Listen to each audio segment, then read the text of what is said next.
So back in Pensacola, I got a friend. We call him the Count.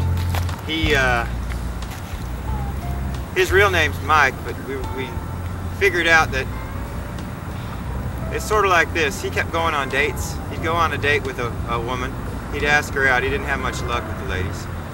He'd ask her out, and then on the first date, he'd ask her to marry him. This was a standard policy of his. Why take chances on a second date ruining things?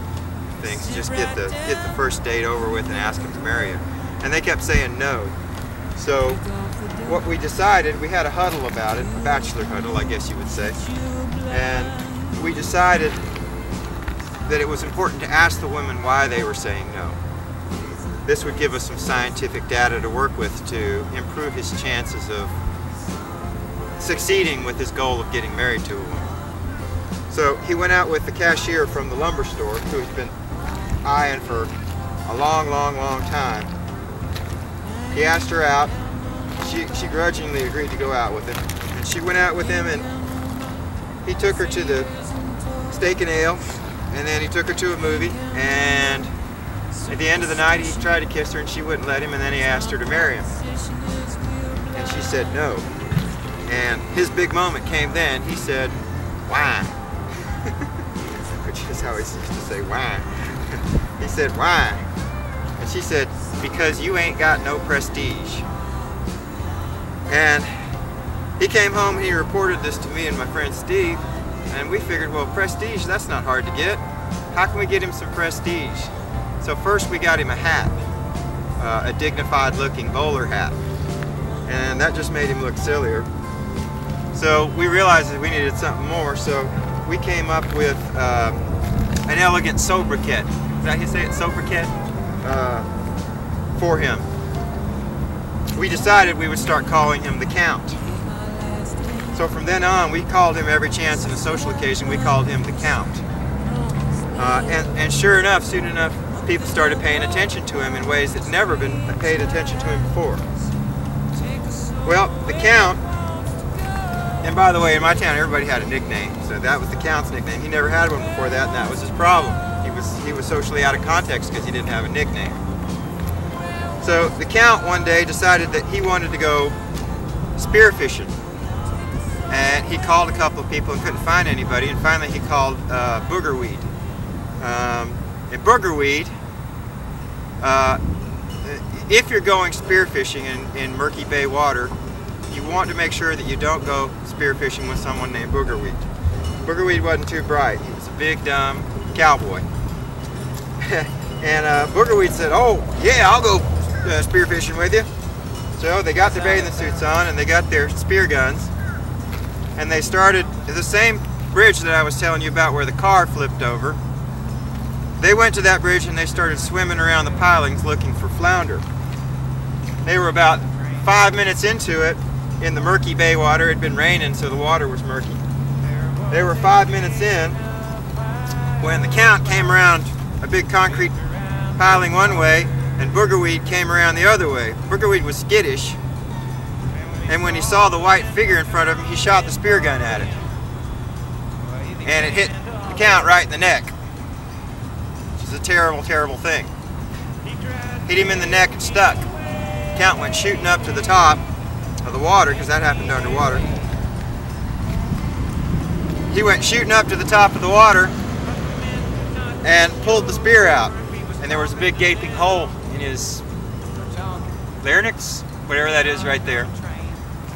Boogerweed came up and started screaming that he had shot a flounder, and then noticed the hole in his friend's neck and started crying because he was a big baby. He was a big 250-pound linebacker baby. So they went racing into the beach and jumped in the Count's car. Boogerweed crying all the while, "I've shot you, I've shot you." And he said, "We have to go to the hospital." And the Count slammed on the brakes and said, "Wait, we can't go like this, there's nurses there." So he went home. He wasn't going to go to the hospital in his bathing suit. He went home and he took a shower.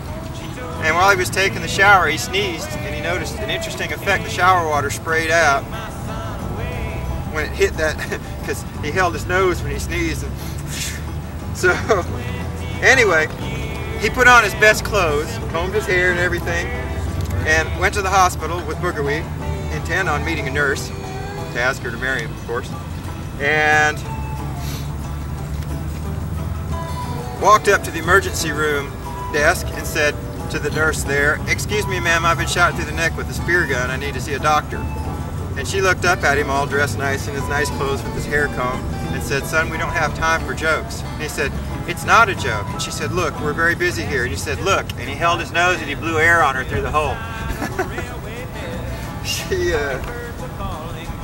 at that point realized that he was serious in what he was saying. They raced him into the emergency room, and it turns out that the spear had hit his back vertebrae and chipped it, which means that he was a quarter of an inch away from being paralyzed for life, like a paraplegic. He just missed being killed. So they did emergency surgery, they stabilized his neck, and they put him in traction, and they put him in a hospital bed. And there they left him. He was on intravenous feeding.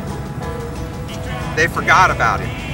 They just forgot he was in there. And he was in there for 2.5 weeks on intravenous feeding, laying in that bed. The doctor, I'll do what the doctor did. He was walking by one day with his chart, and he looked in the room and came rushing in the room and said, "Why are you still here?" And he said, "Well, you told me I needed to not move, so I'm here."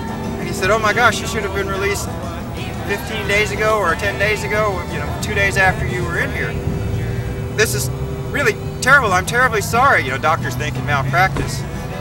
And he said, "Look, we'll get you out of here within the hour. How do you feel about that?"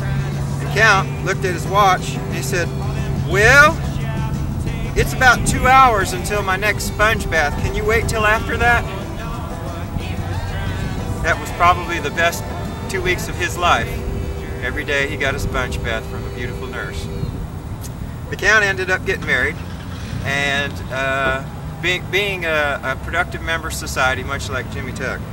I'm proud of him and his accomplishments, especially with the handicap of being shot through the neck with a spear gun.